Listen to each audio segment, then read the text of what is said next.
दोस्तों, अंजना वर्मा समकालीन भारतीय साहित्य, इंडियन लिटरेचर, आहा जिंदगी, वागर्थ, पाखी, कादम्बिनी, दस्तावेज, नवनीत, सेतु, साहित्य कुंज, गगनांचल, आजकल, वैचारिकी, रॉक पेबल्स, दैनिक भास्कर, राजनीतिक पत्रिका, राजस्थान पत्रिका, इन सब में प्रकाशित हो चुके हैं। इनकी कई रचनाओं के अनुवाद अंग्रेजी के साथ साथ मराठी में, मलयालम और कन्नड़, नेपाली भाषाओं में भी हो चुके हैं।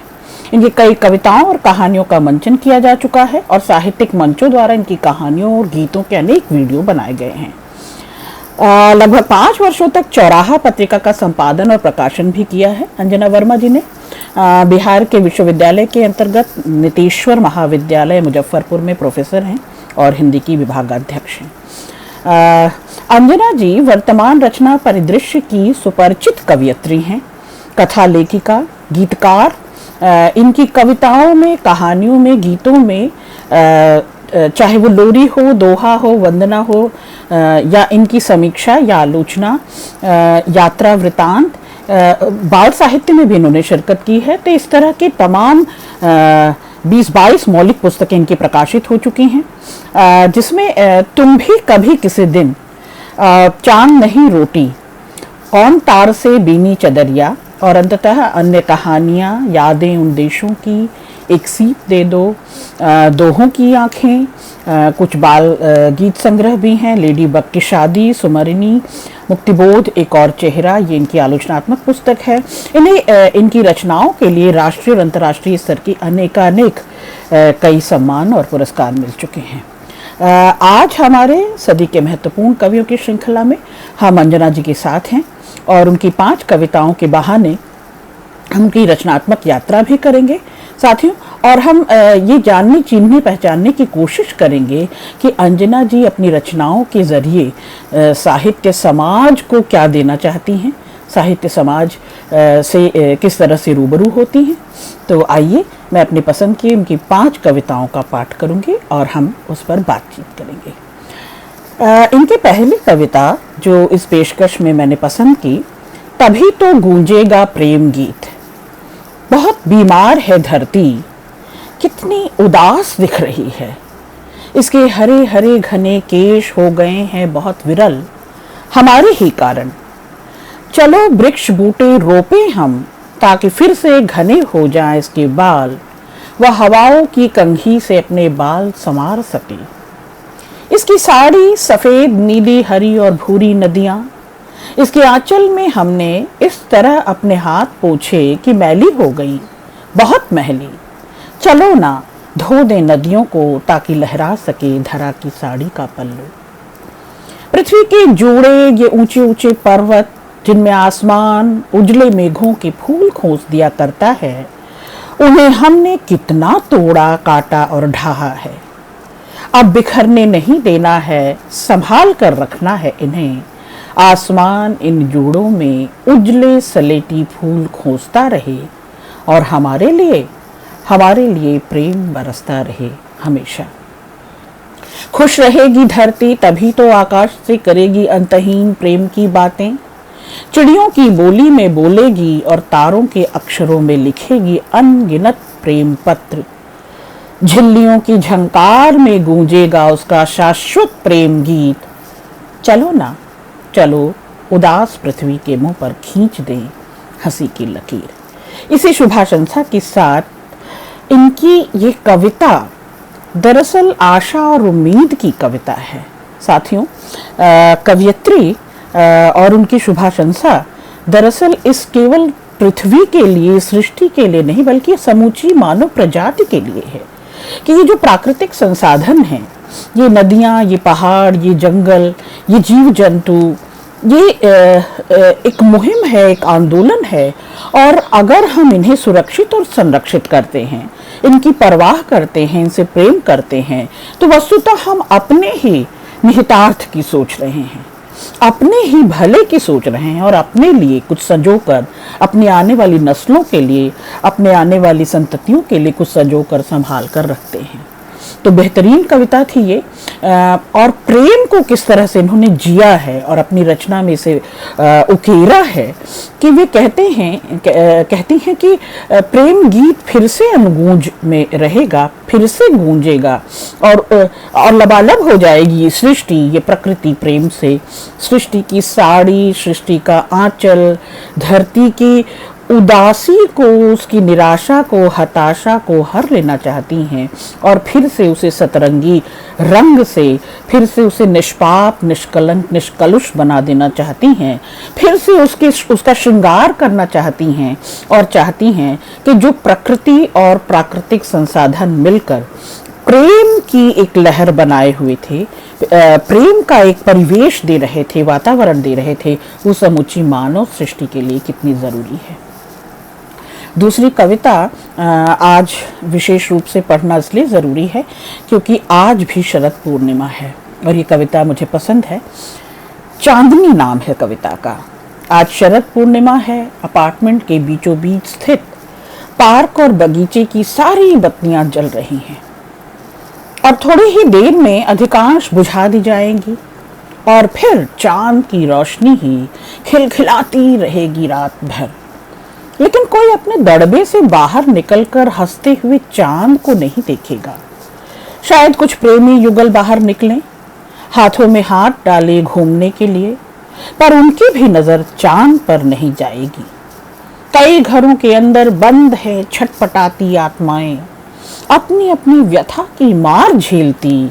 सारे प्राण अपनी अपनी संवेदनाओं में किस तरह घुले डूबे हैं कौन जानता है। किस घर के किस कमरे में कौन डूबा है बेबसी के काले सागर में, कोई नहीं जानेगा। दर्द की चट्टान तोड़कर रख देती है तन और मन। कोई अपना दुखता पैर लेकर, कोई अपना दुखता हाथ लेकर, कोई अपना दुखता हृदय लेकर खुली आंखों से रात काटेगा। क्या करेगी अमृत बांटने वाली चांदनी? दर्द किसी का मिटा नहीं सकेगी, जागते हुए को सहलाकर सुला नहीं सकेगी। तगली के प्रलाप की तरह रोशनी की भाषा में बोलती चली जाएगी। दुधिया उजाला बरसाती रह जाएगी, लेकिन धो नहीं सकेगी तड़पते कमरों के अंधेरे। दरअसल कवयित्री हमें सचेत कर रही हैं, सावधान कर रही हैं कि सब तरफ अमृत पसरा है और ये अमृत जो बरस रहा है चांदनी रात में, इस शरद पूर्णिमा में, इस चांदनी के बहाने उसे पाने के, उसे जीने के हकदार तो हो जाएं, हम सुपात्र तो हो जाएं। क्योंकि सहृदयता, प्रेम और उस अमृत का रसपान भी करने के लिए सुपात्र होना बहुत जरूरी है। और कवयित्री यह भी कहती हैं कि इस शरद पूर्णिमा में हम काठ से कठुआए लोग, हम यांत्रिक जीवन जीते हुए, रोबोट सी जिंदगी जीते हुए लोग, हम कब समझ पाएंगे कि यह सब कुछ दरअसल हमें रस से सराबोर करने के लिए, हमें हमारे भीतर की जिजीविषा को, हमारी जीवंतता को, हमारे रस को, जीवन रस को, संजीवनी रस को फिर से हमें उसमें लैस करने के लिए ये जो तमाम तरह के प्राकृतिक परिवर्तन होते हैं, जो तमाम तरह की ऋतुएं आती हैं, जो तमाम तरह के बदलाव आते हैं प्रकृति में, और ये शरद पूर्णिमा का आना, तो ये आभास भर नहीं है, इसे जीने का भास और भाव भी तो पैदा करना होगा जीवन में। और अगर हम इसी तरह यांत्रिक जीते रहे, इसी तरह कठोर निर्मम बने रहे, हम इसी तरह रुग्ण और अपने आप में सिमटे सकुचाए और क्या कह सकते हैं कि अपने में गुथे रहे, अपने में ही बने बसे रहे, तो फिर बचेंगे नहीं, मानवता बचेगी नहीं, सृष्टि बचेगी नहीं, प्रेम और परवाह बचेगा नहीं। और फिर रस लेने का, आनंद लेने का और उस संजीवनी में नहाने का, उस चांदनी में का सुख लेने का हम सोच भी नहीं पाएंगे। तो ये यांत्रिक जीते हुए मेट्रोपॉलिटन शहरों के, महानगरों के लोग अपनी ऊंची ऊंची बिल्डिंगों में अपने एसी के बंद कमरों में, बंद खिड़कियों, रोशनदानों में क्या चांदनी का सुख ले पाएंगे? इनके लिए शरद पूर्णिमा की चांदनी क्या लेकर आएगी? इनके लिए उस अमृत का क्या महत्व होगा? बेहतरीन कविता। तीसरी कविता है, मेरे चेहरे से झांकती है माँ। प्रायः मैं कहा करती हूँ कि हम स्त्रियाँ, हम बेटियाँ 40 पार करते ही अपनी माँओं जैसा जीने लगती हैं, अपनी माँओं जैसा दिखने लगती हैं। उनकी जैसी हमारी सोच, हमारा चिंतन, हमारा पहनावा ओढ़ावा, हमारा रहन सहन और जीने की शैली, दिनचर्या कुछ कुछ माँओं जैसी होने लगती है। तो ये कविता समूची उस स्त्री प्रजाति को, माँ की बेटी और फिर बेटियों में किस तरह से हम रोकती जाती हैं उस जातीय संस्कार को, ये कविता बखूबी उसको बताती है शोधार्थियों। कविता है, मेरे चेहरे से झांकती है माँ। मेरे चेहरे से अक्सर झांक जाती है मेरी माँ। लोग कहते हैं उन्होंने मुझ में मेरी माँ को देखा। आईना देखती हूँ तो अपने ललाट में दिखाई देता है माँ का ललाट। कभी माई के चेहरे से तो कभी भाई के चेहरे से भी झांकती होगी माँ। कभी बेटी की बोली में सुनाई देती है माँ की आवाज़, तो कभी बहन की काया में छाया बनकर चलती होती है माँ। आज नहीं है वह हमारे बीच, लेकिन शरीर और सीमाओं को पार करके भी, अदेह होकर भी रह न सकी वह हमें छोड़कर, कि माँ लौट रही है हम सबके अस्तित्व में धीरे धीरे। हम में प्रकट होती है माँ बार बार, माँ चलती रहती है साथ उम्र भर, अपनी रचना के मोह में बंधी हमी में समाकर हमारे ही साथ निरंतर होती है हर कहीं। आखिर बिना माँओं के रह भी कैसे पाएगी यह पृथ्वी, सप्राण और सजीव। बेहतरीन कविता। कवियत्री को बहुत बहुत साधुवाद। शोधार्थियों, बड़ी संवेदनशील, बड़ी कारुणिक, मार्मिक कविता है ये। हम बेटियों में जन्म से ही माँ अपना अक्स ढूंढती है, और माँ की अनुपस्थिति में, माँ के चले जाने पर, बीत जाने पर माँ का पार्थिव शरीर जब यहाँ से उठ जाता है, तो हम उसकी स्मृतियों में, सुधियों में और उसके अक्स में खुद को चिन्हने पहचानने लगती हैं। हम परिभाषित होती हैं, हम बेटियां अपनी माँ की छाया से, काया से परिभाषित होती हैं। और ये वैश्विक कह सकते हैं कि ये सोच जो है, ये विश्व भर की महिलाओं का है, स्त्रियों का है, कि वे अपनी कुछ अपनी माँ जैसा जीने, रहने सहने लगती हैं, और फिर अपनी संततियों में, खास तौर पर बेटियों में, अपने ही अक्स को रोकने लगती हैं, और साथ साथ जी रही होती हैं माँ। हर दुख और दुख और सुख की सहचरी होती हैं। उनका सानिध्य, उनका सामिप्य और प्रेम दुलार कभी भी अपनी संततियों से ऊपर उठने नहीं पाता। एक जगह कवियत्री भाई का भी उल्लेख करती हैं, मतलब उसकी संतानें उसके लिए बराबर हैं, और वह उनकी सुख दुख में लगातार सशरीर न भी मौजूद हो, तो हमेशा हमेशा अपनी रचना में अपनी नस्ल के साथ, अपनी बच्चियों के साथ, अपनी संततियों के साथ बनी रहती है माँ। बेहतरीन कविता। अगली कविता है, आसमान थामने वाले। महीनों से शरीर को बहती हुई हवा छू नहीं पाई है, और घर से बाहर कोई सुबह की सैर के लिए नहीं निकला।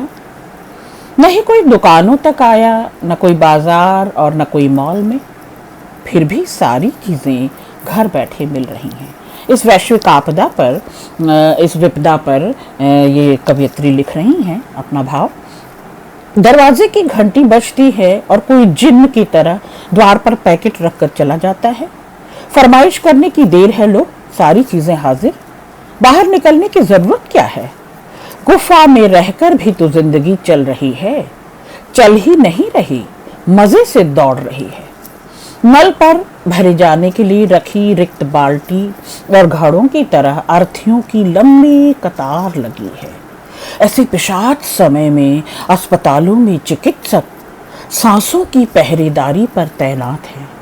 सफाई कर्मी फर्श को कर रहे हैं कीटाणु मुक्त और शौचालय साफ कर रहे हैं। अपने कर्तव्यों की लगाम में बंधे संख्यातीत मासूम कबूतर उल्कापात की परवाह किए बिना पहुंचा रहे हैं चिट्ठियां और सामान, जोड़ रहे हैं एक जन को। हमने कभी सोचा क्या कि फरिश्तों के बारे में ये फरिश्ते क्यों निकल रहे हैं बाहर जंगलों में, जहां अदृश्य मायावी घूम रहा है दबोच लेने के लिए। उन्हें भी तो छुप कर रहना चाहिए, जैसा कि अधिकांश लोग कर रहे हैं। पर कौन सोचता है ये सब? टूटते आसमान को जिन्होंने थाम रखा है अपने कांधों पर, अकाल मृत्यु से लोक संसार को बचाने के लिए जो निहत्थे जूझ रहे हैं, मौत से हर दिन लड़ाई के इस निर्जन मैदान में शहीद हो जाने पर उन्हें कोई शौर्य चक्र नहीं मिलने वाला है। कोई याद भी नहीं करेगा कि किस तरह कुरुक्षेत्र का घंटा बनकर उन्होंने अपने भीतर दुनिया को समेटकर सुरक्षित रखा था, चिड़ियों के बच्चे की तरह, मानो इतिहास के अछोर अनंत आकाश में। मानो इतिहास के अछोर अनंत आकाश में इतने चमकीले ग्रह नक्षत्रों के बीच एक बहुत बड़ा कृष्ण विवर भी है जो दिखाई नहीं देता। एक बहुत बड़ा कृष्ण विवर भी है जो दिखाई नहीं देता, पर ऐसे योद्धाओं के नाम उसी कृष्ण विवर में समा जाया करते हैं।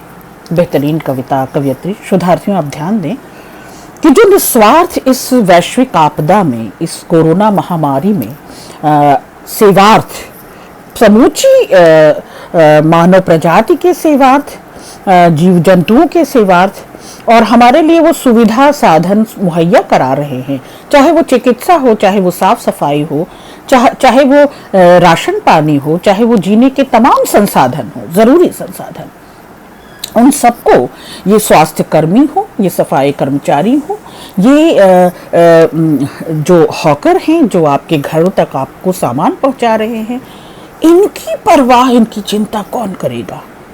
कौन इनके बारे में सोच रहा है? कौन ये तमगे इनको पहनाएगा? कौन ये इनके प्रति अपनी कृतज्ञता जाहिर करेगा कि इस वैश्विक आपदा में हम डरे सहमे सिमटे अपने अपने घरों में कैद बंद लोगों की सेवा के लिए ये बाहर निकल रहे हैं, जान को जोखिम में करके।